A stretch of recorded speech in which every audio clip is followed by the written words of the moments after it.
What is going on, guys? I am back today, and unfortunately, Halloween is over, which is so sad because I love October. It gives me an excuse to watch as much horror content as I want. Not like I don't watch horror content all year round, but I love watching horror films and Halloween centric movies, and it's impossible for me to cover everything in the month of October that I want to talk about.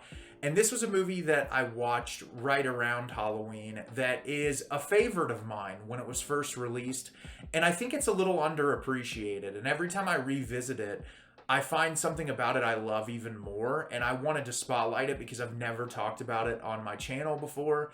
And the movie I'm going to be talking about today is Frankenweenie. Frankenweenie is directed by Tim Burton. When a car hits young Victor's pet dog Sparky, Victor decides to bring him back to life the only way he knows how.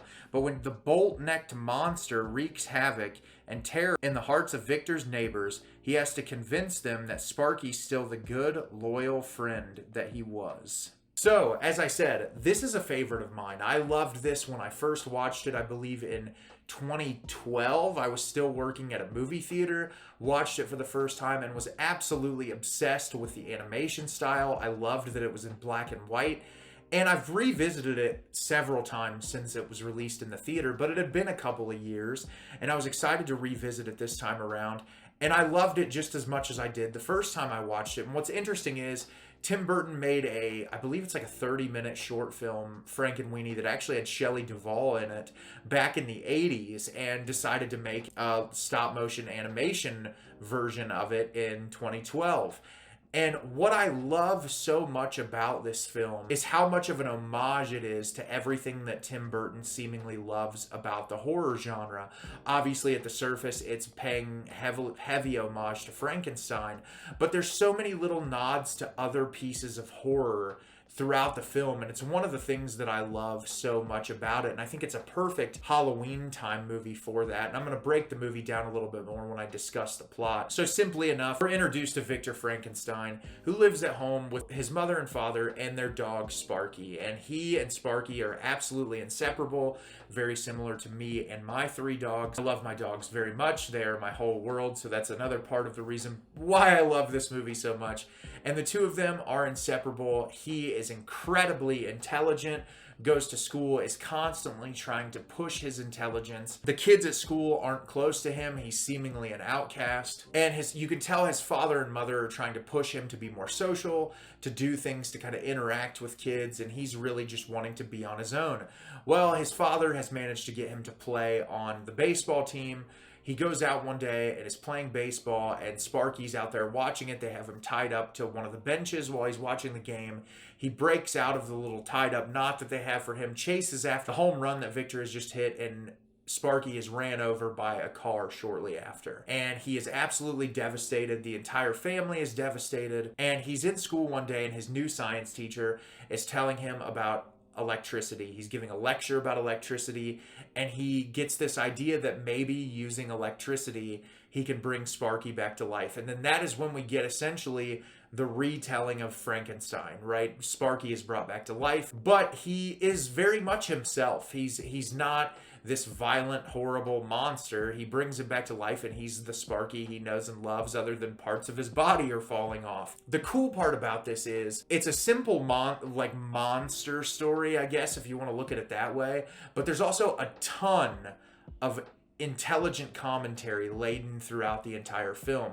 The first most interesting part is they have a new science teacher who's very much about education and the love of science. And when the science fair starts to happen, school starts calling him out because one of the kids does a science fair experiment and gets injured, and the whole town has a meeting together and talks about the dangers of science and how horrible science is and blah, blah, blah. And the teacher comes up on stage and essentially says, "You're all small-minded idiots." And it's such a wonderful sequence because it's very indicative of our current culture and how there's so much of our society that is set in their ways that they don't want to expand their minds, or they don't want to learn more because they're afraid of it, because you can be proven wrong. The things that you think you know, and the things that you think you understand might not necessarily be truth. And the thing about science is the constant search for truth, right? That's why whenever you hear about theories, science is never a 100% definite, because elements of science can always change. We can know things to be true, the way that we breathe. Simple things, we can know them to be true, but things can change over time. That's why there's constantly experiments being conducted on even the most base level ideas we have of science and understanding of science.